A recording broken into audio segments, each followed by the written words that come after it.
So I saw Avatar Fire and Ash, or is it Avatar Fire and Ass? Well, if you want to know the answer to that question, subscribe, ring the bell so that you get notified when my review of that movie comes out. But before I saw the movie, I did indeed see the trailer for Avengers Doomsday.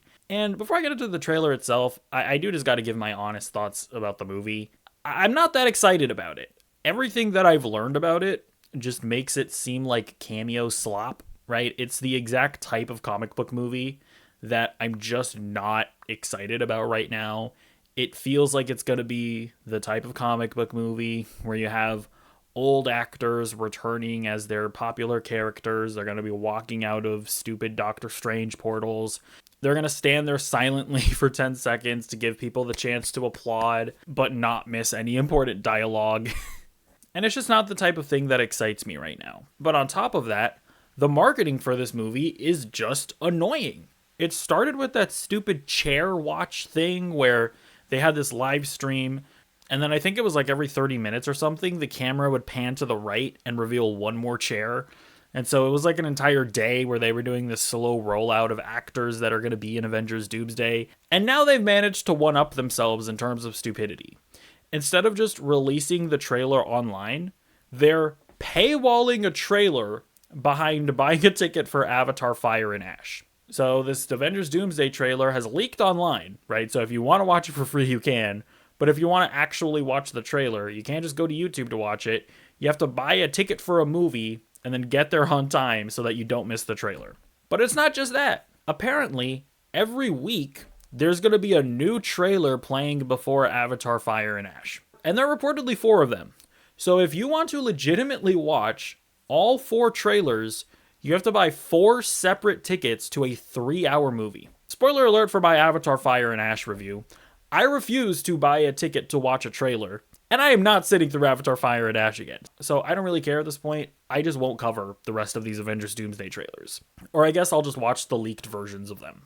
Everything about this movie just feels desperate. It's like they know that the past few years of Marvel have been rough, and so they're pulling all these weird marketing stunts trying to make this seem like a bigger event than I think anybody really thinks it is. Because the hype for this movie is nowhere near the hype for Infinity War and Doomsday. And at least for me, I can only speak for myself, these weird marketing stunts are only making me less excited for the movie. But anyways, I did see the first trailer. What are my thoughts about it? I don't care. Like I said before, if you haven't seen the trailer, I'll describe it for you. It starts off, it shows the house that Steve Rogers went back to live with Peggy at the end of Avengers Endgame. It shows Steve Rogers pulling up on a motorcycle and he walks into the house. And then it shows that it's Steve Rogers. He starts gently caressing his Captain America uniform. And it also shows him picking up a baby, which obviously implies that him and Peggy had a baby.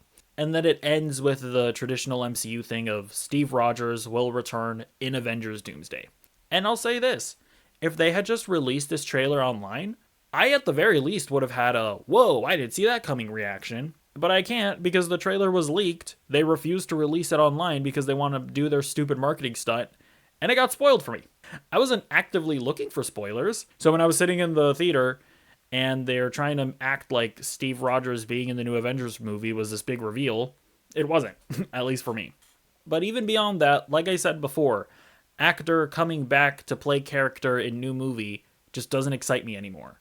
I'm just over the whole pointing at the screen and going, oh my gosh, it's the guy. I know who that is. It's like, They've yet to give me something about Avengers Doomsday that makes me go, damn, the Russo brothers have a really compelling story that they want to tell. Damn, the Russo brothers have this that they want to say in Avengers Doomsday. Everything about this just feels like Kevin Feige desperately asking the Russo brothers to make some slop that gets audiences into the theater. And the Russo brothers, after, quite frankly, not having the best career post-Endgame, are like, yeah, we made the Electric State. We can come back and try to make something that makes money. We don't care about artistic integrity. I also kind of want to address the elephant in the room, which is that this is low-key disrespectful to Anthony Mackie. Like, don't get me wrong, it goes beyond Sam Wilson as Captain America, but part of the reason why Steve Rogers is back in this movie is because Sam Wilson hasn't quite worked out as the new Captain America. And I just want to be crystal clear that that is not Anthony Mackie's fault. At every stage, he has done the best that he could possibly do with the cards that he has been given.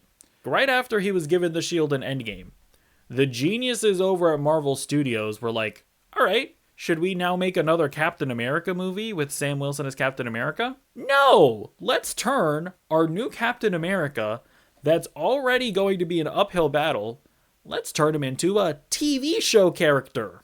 In the words of John Boyega, let's Disney Plus him. And then again, you would think that they would have the attitude of, this is already going to be an uphill battle, so let's do everything in our power to make an incredible TV show. I like Falcon and the Winter Soldier more than most people, but even I can acknowledge that it has pretty significant flaws, and a lot of people just straight up don't like the show. So not only do you make your new Captain America a TV show character, you also give him a mediocre TV show. But whatever, you did what you did. Are you then going to follow the formula of the first phase of the MCU, where you had a Captain America the First Avenger, which was not very successful at the time that it came out, but they then made an Avengers movie where they brought together all of these new heroes, and then general audiences who didn't even watch Captain America, they saw that the Avengers was this exciting event. They went to see the Avengers, they saw the chemistry with all the characters. Those characters were then elevated so that their future movies were more successful than their first outings. But then they just never did that with the new characters after Endgame. We never got a movie starring Sam Wilson, Shang-Chi, and Miss Marvel, Captain Marvel, all the new characters that they wanted to promote. We never got an Avengers movie with them. It's always been so annoying to me whenever people are like, oh man, these new characters aren't working out. People just don't like these new characters. They never gave those characters the same chance that they gave Captain America and Thor and Hulk and all that. What do they do instead?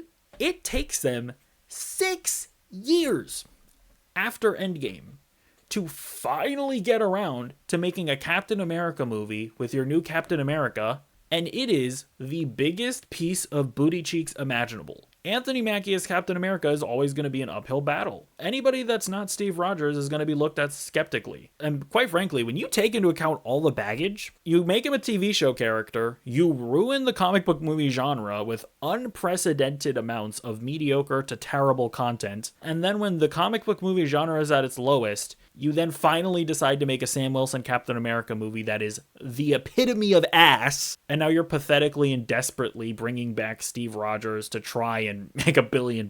And to be clear, I don't hold this against Chris Evans. He's getting a paycheck, but I just want to make it clear that this is the fault of Kevin Feige and the creatives involved.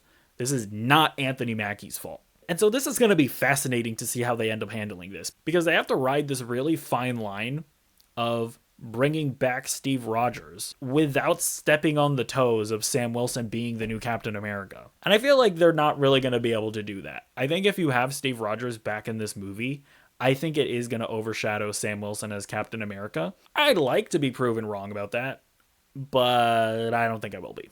So anyways, what do you think about this? Are you excited about this movie? Are you still excited about Cameo Slop?